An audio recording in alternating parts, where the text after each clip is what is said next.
વડોદરામાં Panchavati કેનાલથી Undera Ruby circle સુધી બની રહેલા નવા રોડના કામમાં મોટા પાયે ભ્રષ્ટાચાર થયો હોવાના ગંભીર આક્ષેપો ઉઠ્યા છે। સ્થાનિકો અને જાગૃત નાગરિકોના મતે કોન્ટ્રાક્ટર દ્વારા ટેન્ડરની શરતો મુજબનું મટીરીયલ વાપરવાને બદલે હલકી ગુણવત્તાની કામગીરી કરવામાં આવી રહી છે।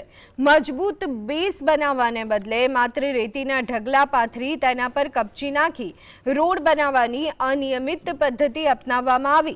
આ મામલે પાલિકાના અધિકારીઓ અને કોન્ટ્રાક્ટર વચ્ચે મિલીભગત હોવાની આશંકા સેવાઈ રહી છે।